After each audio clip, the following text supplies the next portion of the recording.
오늘 우리에게 주시는 하나님의 말씀은 시편 66편 10절로 12절의 말씀입니다. 시편 66편 10절로 12절의 말씀을 봉독하겠습니다. 하나님이여, 주께서 우리를 시험하시되 우리를 단련하시기를 은을 단련함같이 하셨으며, 우리를 끌어 그물에 걸리게 하시며 어려운 짐을 우리 허리에 메어 두셨으며, 사람들이 우리 머리를 타고 가게 하셨나이다. 우리가 불과 물을 통과하였더니 주께서 우리를 끌어내사 풍부한 곳에 들이셨나이다. 아멘. 하나님께서 오늘 우리에게 주신 이 시편 66편 10절로 12절의 말씀을 통해서 하나님 우리에게 약속하신 말씀이고, 또 우리에게 어찌하실까라고 하는 하나님의 그 뜻을 가르쳐 주시는 말씀이기에, 이 말씀이 주는 영적 교훈을 통해서 우리 마음, 믿음이 더욱더 굳건해질 수 있기를 간절히 축원합니다. 또한 이번 한 주간도 주님의 은혜와 평강이 여러분들의 삶 속에 충만하기를 간절히 축원합니다.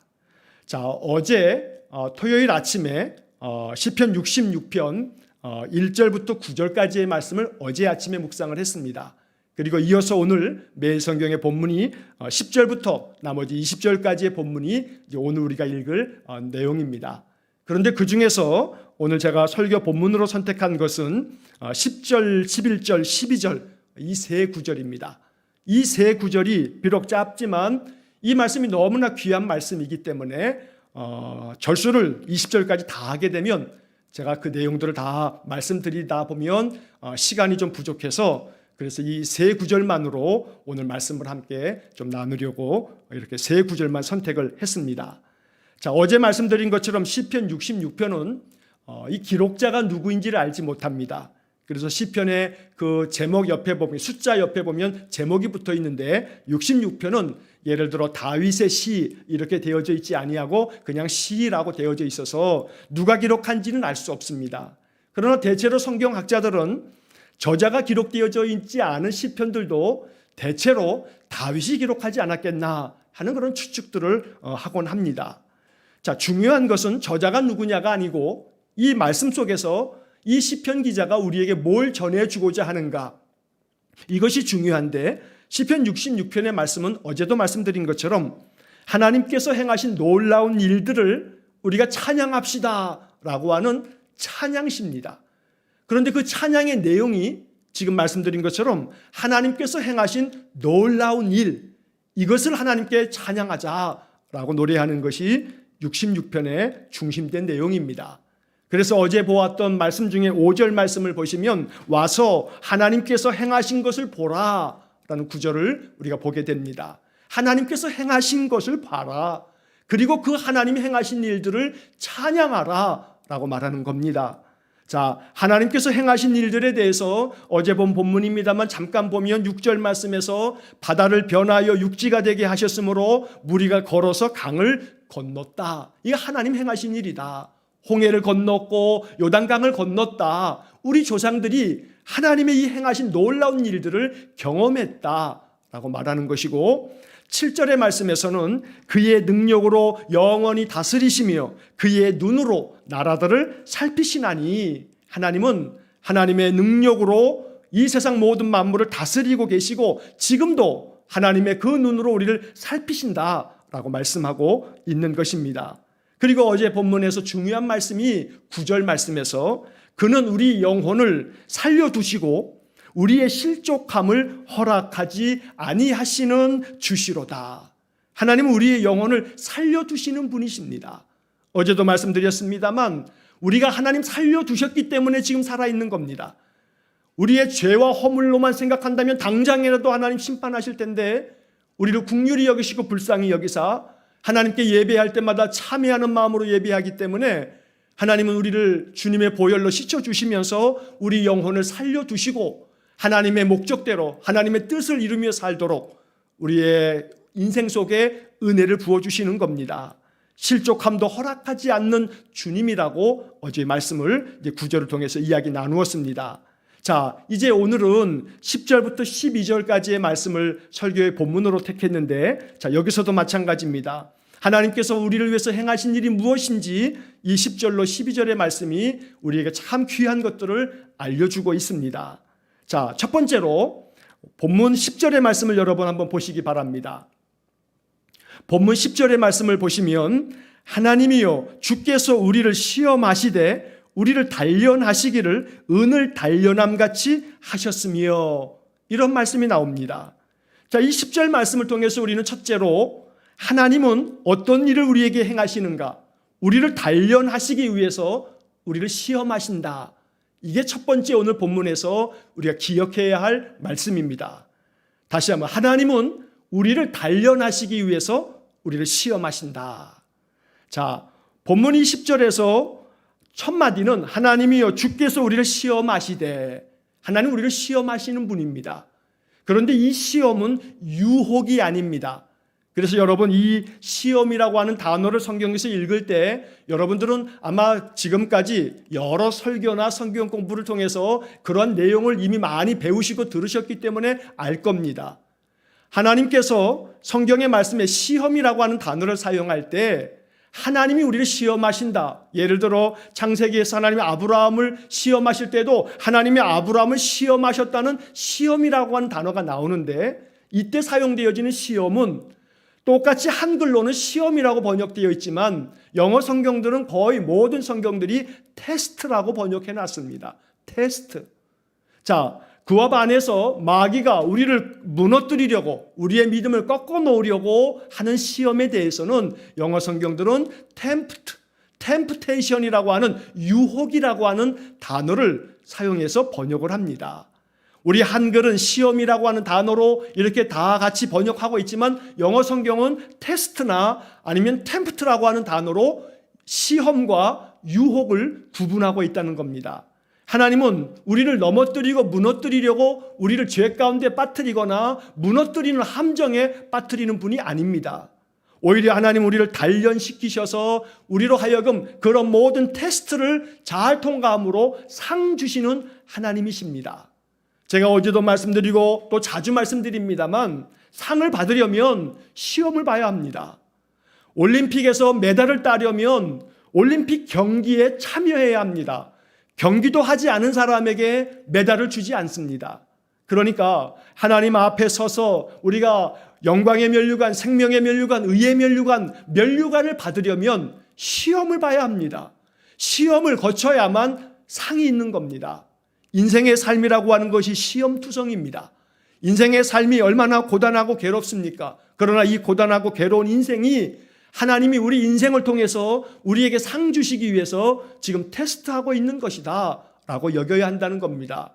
그런데 오늘 10절의 말씀은 우리에게 하나님이 우리를 시험하시는데 그 시험의 목적을 알려주십니다. 우리가 이미 잘 알고 있는 내용이기도 합니다만 이 10절을 통해서 다시 한번 재확인하는 것은 주께서 우리를 시험하시되 우리를 단련하시기를 은을 단련함같이 하셨다. 자, 여기서 하나님이 우리를 시험하시는 목적이 나옵니다. 왜 시험하시는가? 우리를 단련하시기 위해서. 그래서 주께서 우리를 시험하시되 왜? 어떤 목적으로? 우리를 단련하시기 위해서. 본문은 이렇게 우리가 읽을 수 있는 겁니다. 자, 은을 단련하는 것처럼 우리를 단련하기 위해서 시험하신다. 여기서 은을 단련함같이라고 하는 표현이 나오죠. 이미 우리가 이사야서를 읽을 때도 그렇고 시편을 읽을 때 종종 제가 이 설명을 드렸습니다. 은을 단련한다. 은을 만들기 위해서 이것을 풀무불 속에 집어넣어서 이 모든 찌꺼기들을 다 제거하면서 은을 아주 순도 높은 은으로 만드는 겁니다. 고대 세계에서는 금보다 은이 훨씬 더 비쌌습니다. 그래서 성경에서는 은에 대한 이야기를 자주 합니다. 잠언을 읽을 때에도 여러 번 나왔습니다. 지혜를 구하는데 은을 구하는 것처럼 하라 하는 말씀들도 우리가 보게 됩니다. 지금이야 은값보다 금값이 훨씬 몇 배나 더 비싸지만 옛날에는 그렇지 않았다는 겁니다. 그런데 이 은을 단련하기 위해서 풀무불 속에 몇 번 정도 집어넣냐 하면 시편 12편 6절 말씀을 보면 여호와의 말씀은 순결함이요 흙 도가니에 7번 단련한 은 같도다. 이런 구절이 나옵니다. 이 시편 12편 6절의 구절을 우리가 생각할 때 그 당시에 은을 단련하기 위해서 장인들이 은을 풀무불 속에 한 7번 정도는 넣었다 뺐다 하면서 모든 찌끼들을 다 태워서 불순물들을 제거했던 모양입니다. 자, 그래서 오늘 본문의 말씀에 우리를 단련하시기를 은을 단련함 같이 하신다라고 하는 것은 은을 한 7번 정도 풀무불 속에 넣었다 뺐다 하는 것처럼 하나님 우리를 그렇게 단련하신다고 말씀하는 겁니다. 자, 여기서 초점은 단련하신다는 거에 있습니다. 우리를 시험하시는데 그 목적이 단련하시기 위해서 시험하는 겁니다. 그래서 이 단련하신다라고 하는 것을 마음 깊이 묵상하는데 오늘 이 10절의 말씀에 초점을 두어야 합니다. 여러분 매일 성경을 가지신 분들은 10절로 12절의 말씀 그 본문에 그 시작될 때 조그만 글씨로 이렇게 색깔을 입혀가지고 소 제목이 붙어 있을 거예요. 단련하시는 하나님 이런 제목이 붙어 있어요. 이런 제목은 대한성서 공회에서 이러한 제목을 붙여서 소 제목을 붙이거나 또 매일 성경 편집자들이 묵상을 하는데 좀 도움이 되도록 이렇게 제목을 붙여놓은 겁니다. 그런데 그 제목을 잘 붙여놨습니다. 단련하시는 하나님. 오늘 본문 이 10절에서 우리가 초점을 맞춰야 될 구절이 바로 여기에 있기 때문입니다. 하나님은 우리를 단련하시려는 목적으로 우리를 시험하시곤 합니다. 그래서 단련하신다라고 하는 것이 중심된 교훈입니다. 자, 성경을 묵상할 때 여러분 성경 묵상에 여러 많은 방법들이 있습니다만 늘 제가 사용하는 방법은요. 여러분들이 아마 느끼실 거예요. 저는 설교 중에 성경 번역들에 대한 이야기를 늘 합니다. 거의 매일 성경 다른 번역들에 대한 이야기를 안 하는 설교가 없어요. 그래서 그 성경 번역을 이야기할 때마다 제가 주로 새번역 성경과 쉬운 성경의 번역을 여러분들에게 말씀을 드리죠. 자, 새번역 성경이요. 한 가지 여러분들이 참고적으로 좀 아실 것은요. 히브리어 원문이나 신약 성경 헬라어 원문을 가장 원문 가깝게 번역해 둔 것이 새번역 성경의 번역입니다. 그래서 신학교 교수들도요. 자기의 그 연구 논문을 연구를 하여 논문을 쓸 때에도 성경을 번역할 때 성서학 교수들이야 자기들이 직접 히브리어를 직접 번역을 해서 이렇게 논문을 씁니다만 그러나 그렇지 않을 경우에는 주로 성경 본문을 무엇으로 인용하냐면 새번역으로 자주 인용을 합니다. 자, 그래서 새번역 성경이 참 아주 공신력 있는 번역입니다. 개역개정 성경은 참 어렵지요. 왜냐하면 개역개정 성경은 기독교의 공인된 성경으로 이것을 삼다 보니 공적 예배 경전으로서의 번역에 무게를 두었기 때문에 좀 어려운 느낌의 단어들을 자주 사용합니다. 자, 반면에 이 성경을 매우 쉽게 종종 의역을 해서 그 의미를 전달하기 위해서 번역된 것이 쉬운 성경의 번역입니다. 제목이 쉬운 성경이라고 해서 그냥 쉽게 번역한 것이 아니라 원문에 굉장히 충실하되 우리가 그 의미를 더 좀 잘 알 수 있도록 의역을 했던 그런 번역이 바로 쉬운 성경입니다. 자, 그래서 성경을 묵상하고 성경 속에서 하나님 말씀을 더 깊이 들으려면 다른 번역 성경들을 함께 읽으면서 묵상하는 게 굉장히 중요한 방법입니다. 왜냐하면 이 번역 성경은 또 다른 의미에서의 이게 주석과도 같기 때문입니다. 신학을 전공하지 않은 성도들이 주석을 여러 권 사가지고 볼 수도 없기 때문에 가장 좋은 방법은 성경 다른 번역들을 함께 보는 겁니다. 자, 또 하나의 중요한 방법은요. 성경을 읽으면서 성경에 나오는 단어들을요. 여러분 그냥 아는 단어라고 그냥 지나치지 마시고요. 야, 이 단어는 참 의미가 있어 보이네 싶은 단어가 있으면요. 거기서 잠깐 멈추시고 사전을 펼치십시오. 국어 사전을 좀 펼치셔가지고요. 그 사전의 의미를 다시 한번 되짚어 보십시오. 그러면 우리가 알고 있다고 생각하기 때문에 그냥 지나가는 성경이요. 더 깊은 의미를 묵상할 수 있는 방법이 사전을 옆에 두고 요즘에는 핸드폰에 네이버만 열어도요. 사전이 다 있어요. 사전을 찾아보면서 성경 한 구절 한 구절 읽다 보면 거기에 깊은 의미를 우리가 낚아 올릴 수가 있는 겁니다. 자, 오늘 본문의 말씀도 같은 방법으로 묵상을 합니다. 하나님께서 우리를 시험하시는데 그 시험의 목적은 우리를 단련시키시기 위해서입니다. 그러면 단련이라고 하는 단어에 초점을 맞추어 보면 단련은 국어사전에 이렇게 설명이 되어 있습니다. 쇠붙이를 불에 달군 후 두드려서 단단하게 함. 이게 단련이라고 하는 단어의 사전적인 뜻입니다. 자, 여러분 가만히 생각해 보십시오. 하나님이 우리를 시험하십니다. 목적은 우리를 단련하시기 위해서입니다. 그런데 단련의 뜻이 뭐냐 하면 우리를 단단하게 하는 것입니다. 단련이라고 하는 말이 지금 설명드린 것처럼 쇠붙이를 불에 달군 후에 이것을 두들겨서 단단하게 하는 거, 이게 단련의 뜻입니다. 그러면 하나님이 우리를 왜 시험하시나, 왜 우리의 인생 속에 시련과 많은 고난과 역경들이 있는가, 이것은 우리를 단련하시기 위함인데, 그 단련은 마치 쇠붙이를 불 가운데 넣어 달군 후에 꺼내서 계속 두들겨 대면서 이 쇠붙이를 단단하게 하기 위해서인 것처럼 하나님이 우리를 시험하시는 목적은 우리를 단단하게 하기 위해서다. 다시 말하면 강하게 하기 위해서입니다. 우리가 더 강한 삶을 살고 강한 심령이 되고 강하고 담대하게 인생을 살려면 단련되어야 합니다. 단련되지 아니하고 강한 사람은 없습니다. 단련돼야 강해지는 겁니다. 그래서 우리 인생이 강해지려면 단련되어야 합니다.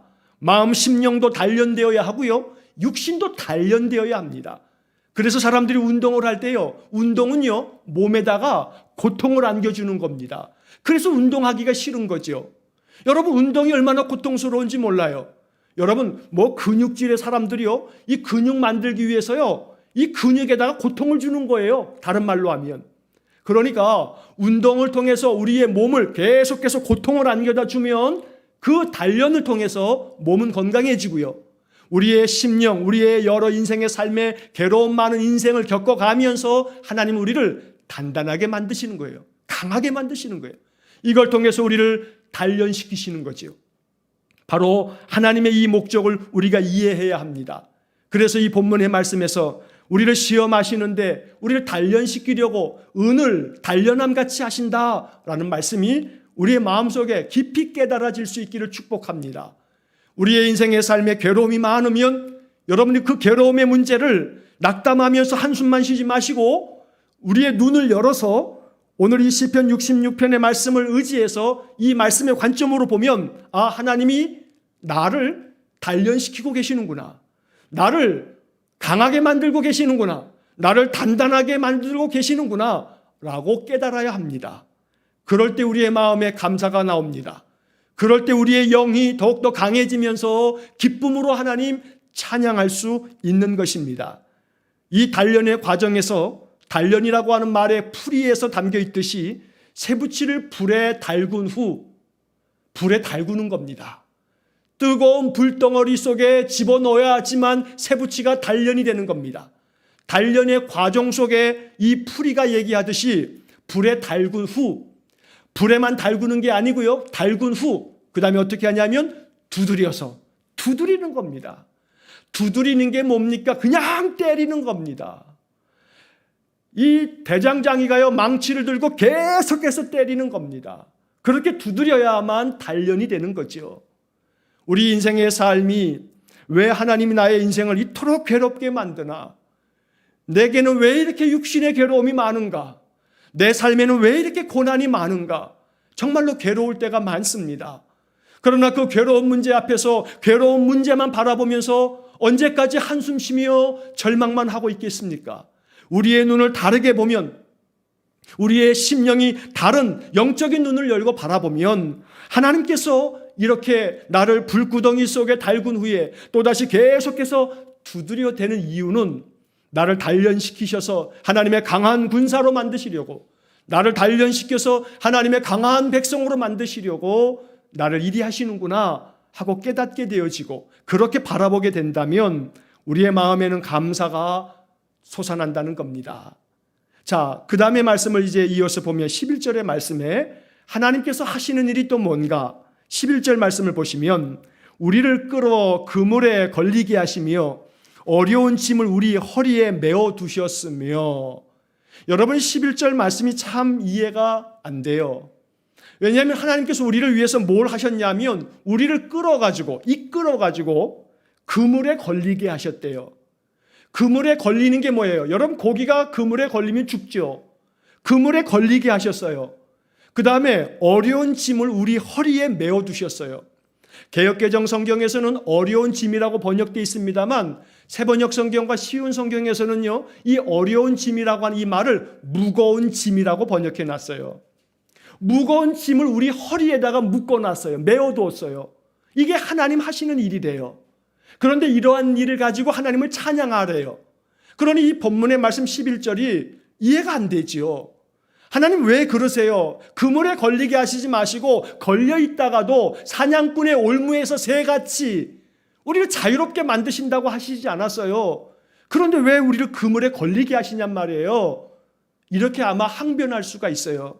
그런데 이 66절 11절의 말씀의 의미를 깊이 묵상하면 여기에 하나님의 계획이 있고요, 하나님의 뜻이 있어요.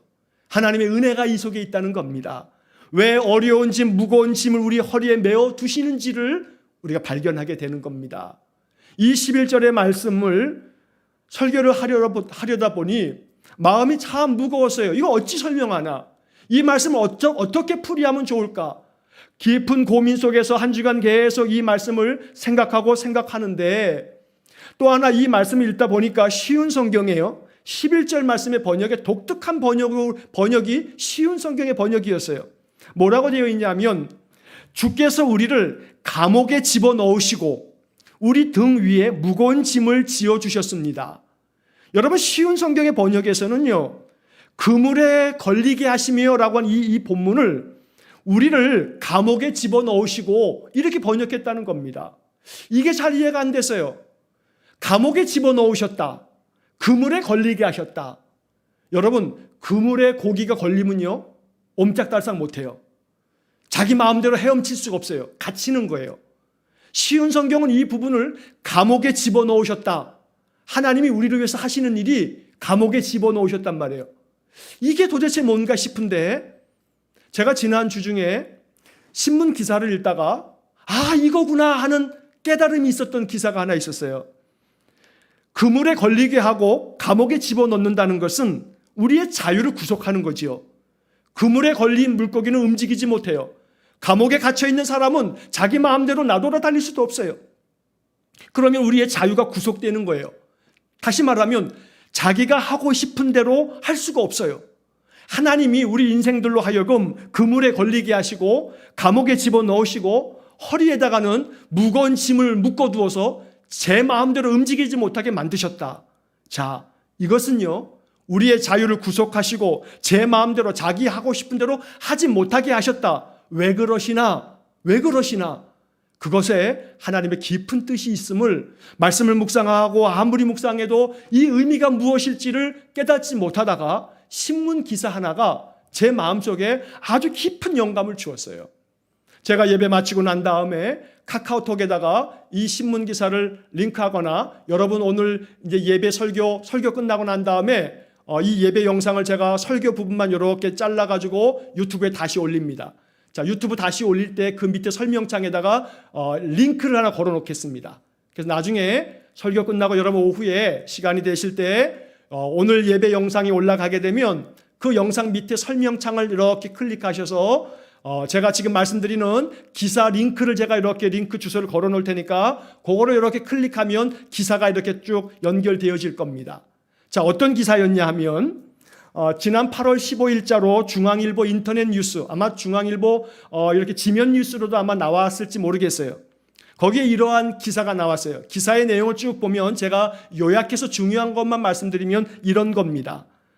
UN 환경계획이라고 하는 단체가 있어요. UN의 어떤 기구입니다. 환경에 대한 모든 계획들을 수립하는 그런 기구이고, 그 다음에 유럽연합 기후관측 프로그램 코페르니쿠스라고 하는 그런 어떤 이 단체들이 있습니다. 연구기관이 있습니다. 또 그 외에도 글로벌 이 세상의 여러 가지 많은 현상들을 연구하는 그런 많은 보고서들이 이야기하는 게 있는데 2020년 작년 한 해 코로나로 말미암아 고통이 많았는데 2020년 한 해 동안에 전 세계의 이산화탄소 배출량이 전년 대비해서 7%가 감소했답니다. 자, 다시 한번 말씀드려요. 여러 UN 환경계획을 포함해서 많은 전 세계 여러 가지 현상들을 연구하는 보고서들에 의하면 2020년 작년 코로나 1년 동안에 전 세계에서 배출되어지는 이산화탄소, 이게 이산화탄소가 온실가스를 역할하는 거거든요. 이산화탄소 배출량이 전년도 2019년도에 비해서 7%가 감소했다는 거예요. 제가 그런데 그 기사 밑에 쭉 설명을 보면서 깜짝 놀랐어요. 와, 정말로 놀랐어요. 아주 소름이 돋을 만큼. 왜냐하면 이것은 과학적인 데이터예요. 이 기사의 내용을 보게 되면요, 역대 가장 많은 탄소 배출을 했던 연도가 언제냐면 2019년이라고 그래요. 이거는 아마 매년마다 아마 갱신될 거예요. 더 많은 배출량들이 있을 거예요, 아마. 그런데 지금까지 이산화탄소 배출이 가장 많았던 해가 2019년도랍니다. 2019년도에 비해서 약 24억 톤의 이산화탄소가 덜 배출됐다. 이게 퍼센테이지로 말하면 7% 정도가 줄었다는 겁니다. 자, 그런데 여기서 중요한 것이 있습니다. 이 7%가 줄었다는데 굉장한 의미가 있다고 설명하고 있는 겁니다. 자, 2050년이 될 때까지 전 세계가 이 기후 변화를 1.5도씨 이상으로 올라가게 만들면 이 지구는요, 어마어마한 재앙이 찾아온다 그래요. 그래서 이것이 기후변화 1.5도라고 하는 그러한 명칭이 되어서 많이 이렇게 기사가 되고 책들이 나오고 있습니다. 자, 이 1.5도씨 상승이라고 하는 것은 1880년 산업혁명을 기준으로 해서 산업혁명 당시의 지구의 온도를 기준으로 했을 때 만약에 지구가 최대 6도가 올라가면요, 지구는 멸종한다고 합니다. 모든 생명체가 멸종한다 그래요. 그래서 어떻게든지 간에 2100년, 지금 우리가 살고 있는 이 세기가 지나갈 때까지 2100년까지는 우리가 적어도 한 3도씨 정도까지는 올라간다 할지라도 그 이상 올라가면 안 된다. 그런데 계속 연구가 해가 바뀔 때마다 이 과학자들이 연구하기를 아니야. 너무나 이 온실가스 이산화탄소 배출 문제가 심각하기 때문에 2050년까지 1.5도씨 이걸 유지하지 못하면 엄청난 폭염, 엄청난 가뭄, 어마어마한 홍수, 저 북극과 남극 양극에서 빙하가 녹고 빙하가 녹으면서 저 시베리아의 동토층, 영원토록 얼어붙어 있어야 할 저 시베리아 땅이 녹고, 그럼 시베리아 땅이 녹으면서 시베리아 그 얼어있는 땅에 매장되어져 있는 메탄가스가 시베리아 동토층이 녹아버리면 메탄가스가 나오면서 메탄가스는 이산화탄소보다 한 30배 이상 온실 효과 역할을 하기 때문에 엄청난 재앙이 찾아온다는 겁니다. 여러분 뉴스를 보시면 저 북미 지역에서 미국과 캐나다 저쪽 지역에서 기온이 40도, 50도까지 막 올라가죠. 저 파리나 또 독일이나 또 중국도 마찬가지고 뭐 100년 만에 홍수라고 하죠. 어마어마한 산불로 인해서 엄청나게 지금도 산불이 지구를 태워가고 있죠. 어마어마한 기후 재앙들이 지금 벌어지고 있습니다. 그런데 불행 중 다행히 이 이산화탄소 배출에 대한 이 문제를 유엔 환경계획이 2019년 11월 달에 아주 중요한 보고서를 발표합니다. 이 보고서가 뭐냐 하면 전 세계가 매년 7.6%씩 온실가스 배출량을 감축해야만 한다. 그렇지 않으면 지구는 곧 불과 2030여 년이 되기 전에 1.5도씨를 넘겨서 어마어마한 재앙이 이제 한 몇 년이 지나지 않으면 우리에게 찾아올 것이다 라고 이렇게 전망하면서 유엔 환경계획이 2019년 11월에 이 보고서를 냈습니다. 여러분 여기 시점이 중요합니다. 2019년 11월에 유엔 환경계획의 이 보고서가 전 세계 온실가스의 배출량을 7.6%씩 매년 감소해야만 한다고 보고했는데 이 11월 달에 보고가 있고 난 다음에 불과 한 석 달쯤 지나서 아니요, 그 다음 달 뭐가 발표가 됐어요? 코로나가 발표됐어요. 그리고 2020년 2월 달에 우리나라에도 코로나 첫 확진자가 벌어졌고요. 그리고 2020년 1년이 코로나로 우리 고통의 늪에 빠졌어요. 자, 다시 이야기를 정리하자면요. 유엔 환경계획이 우리 이 지구가 살려면 매년 온실가스 배출량을, 다시 말하면 탄소 배출량을 7.6%씩 매년 감축해야 한다고 코로나가 바로 있기 한 석 달 전, 두 달 전에 보고서를 냈는데 이 보고서가 나오고 한 두세 달 만에 코로나가 터진 겁니다. 그런데 이 코로나가 1년 지나고 난 다음에 2020년의 통계를 보았더니 2020년에 코로나로 말미암아 국가별로 다 봉쇄령을 내렸어요. 나라가 나라 이동도 못하게 막았어요. 이렇게 봉쇄령을 내리면서 코로나를 지나가면서 지난 1년 동안에 탄소 배출량이 몇 퍼센트 줄었다고요? 기가 막히게도 7% 줄었다는 거예요. 이게 과학적인 데이터예요. 저는 이 기사를 보면서 잠시 소름이 돋았어요.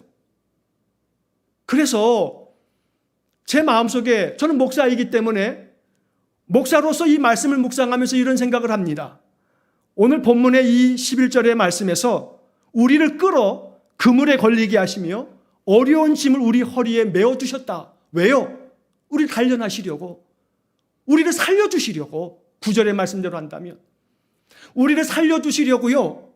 이 코로나가 재앙임에도 불구하고 이 재앙으로 말미암아 과학적인 데이터가 지난 1년 동안에 유엔 환경계획이 그 코로나가 있기 몇 달 전에 이야기한 것처럼 매년 7%씩 탄소 이 배출량을, 온실가스 배출량을 7%씩 감축해야 한다고 보고가 나왔는데 불과 몇 개월 만에 코로나가 터지고 코로나 1년이 지나고 난 다음에 2020년의 통계를 봤더니 7% 탄소 배출량이 줄었더라는 겁니다.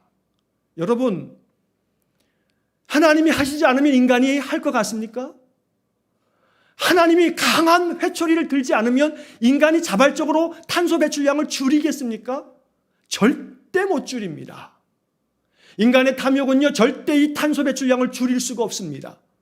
줄일 수 없다 보니 과학적인 데이터가 매년 7%, 7.6%씩 줄이지 않으면 그러면 곧 재앙이 닥친다고 보고하고 있는데 하나님이 이 보고서에 응답이라도 하시는 듯 몇 달 만에 코로나가 발생하여 이 코로나 1년이 지나고 난 다음 이 탄소 가스 배출량이 딱 7% 줄었다는 사실, 이 과학적 데이터를 보면서 저는 오늘 11절의 말씀을 이해하게 됐습니다. 하나님 우리를 살리시려고 우리를 끌어가지고, 우리 스스로가 안 하니까 우리를 끌어당겨가지고 그물에 걸리게 하셔서, 그래서 저는 이 11절의 말씀을 이렇게 묵상합니다. 하나님께서 우리를 끌어당겨서, 우리를 그냥 강제로 끄셔서 우리를 코로나에 걸리게 하시고 어려운 짐을, 코로나로 말미암는 이 괴로운 인생의 무거운 짐을 우리의 허리에 묶어두셔가지고 우리를 괴롭게 하는 듯하지만 이 괴로움은요, 전체가 사는 길이에요.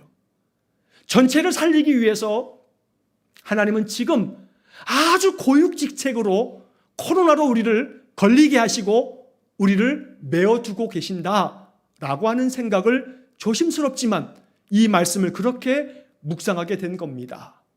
여러분, 이 묵상을 좀 과하다 싶을 수도 있겠습니다만 쉬운 성경의 번역처럼 감옥에 집어넣으시고 또 오늘 개역개정 성경에 그물에 걸리게 하신 이 하나님의 뜻, 우리는 이 뜻을 알지 못하지만 그러나 이 뜻을 과학이 설명해 주는구나. 저는 그래서 오늘 이 본문의 말씀이 너무 마음 가운데 와 닿았습니다. 그리고 이 말씀 앞에 겸허해져야 되는구나.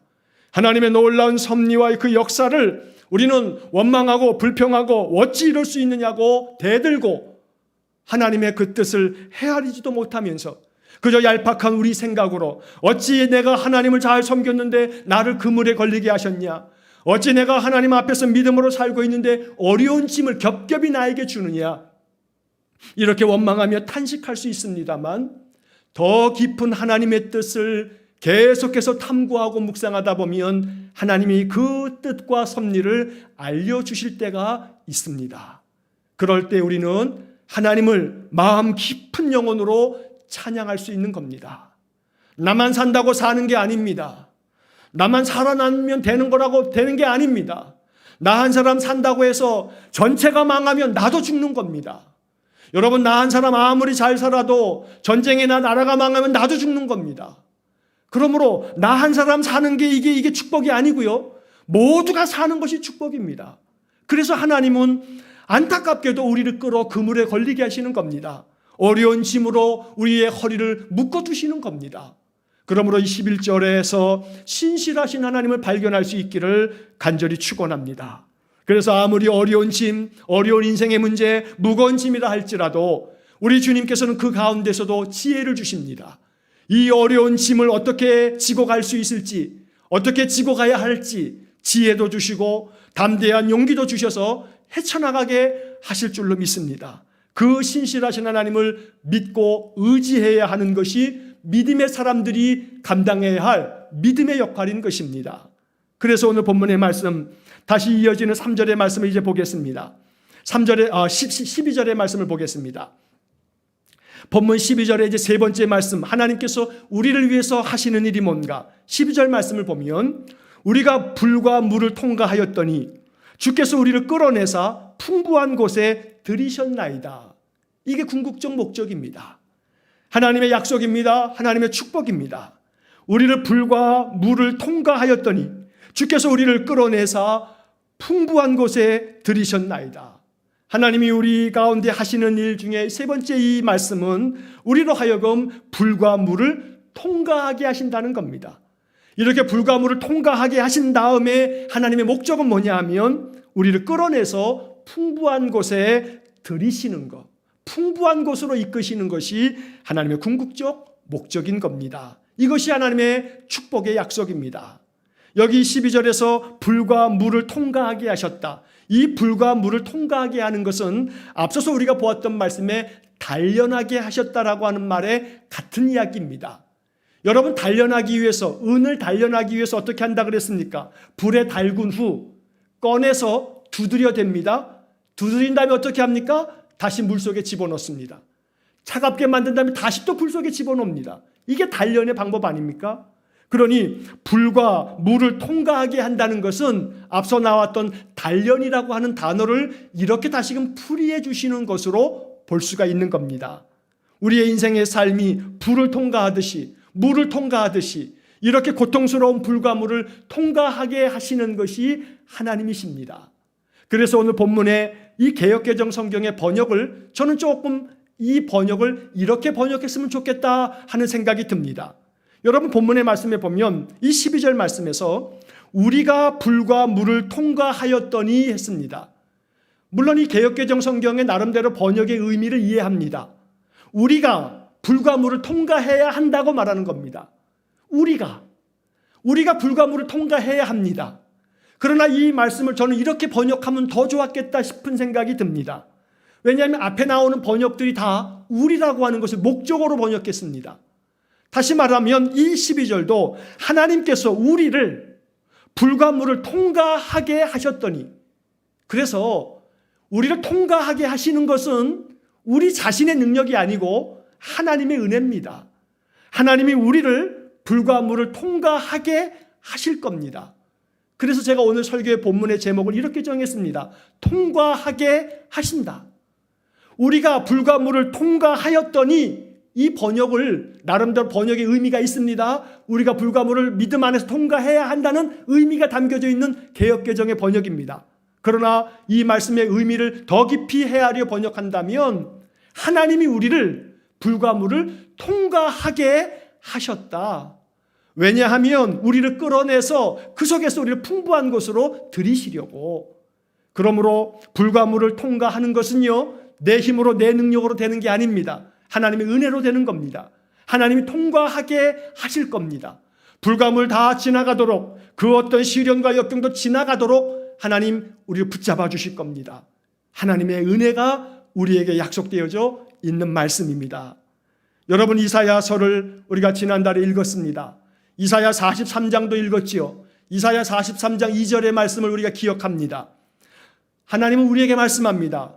너희가 물 가운데로 지날 때에 내가 너와 함께 할 것이라. 강을 건널 때에 물이 너를 침몰하지 못할 것이며 내가 불 가운데로 지날 때에 타지도 아니할 것이요 불꽃이 너를 사르지도 못하리니 나는 너의 하나님 여호와다 말씀합니다. 이사야 43장 2절의 말씀에서 하나님은 물 가운데 지날 때에 함께 하겠다고 했고, 강물이 너를 침몰치 못하게 하겠다 했고, 불 가운데 지날 때도 타지 않을 것이라고, 불꽃이 너를 사르지 못하게 하겠다고 말씀하셨습니다. 오늘 본문의 12절의 말씀이 바로 그 약속입니다. 우리가 불과 물을 통과하였더니, 왜요? 하나님의 은혜가 있기 때문에, 하나님의 은혜로 우리가 불과 물을 통과하였더니 주께서 우리를 끌어내셔서, 이 불과 물 속에서 끌어내셔서 우리를 풍부한 곳에 들이셨다. 이것이 하나님의 약속의 말씀입니다. 어려운 짐, 무거운 짐을 벗을 날이 있을 겁니다. 하나님의 모든 시험을, 그 모든 단련하기 위한 시험을 다 이기고 풍부한 곳에 들이시는 하나님의 은혜를 경험할 날이 있을 겁니다. 이 약속을 믿어야 합니다. 이 약속을 믿고 의지해야 합니다. 하나님께서 욥에게 말씀하신 것처럼 욥이 하나님 앞에 고백합니다. 내가 가는 길을 그가 아시나니, 하나님 아시나니, 하나님께서 나를 단련하신 후에는 순금같이 내가 나오리라 말씀합니다.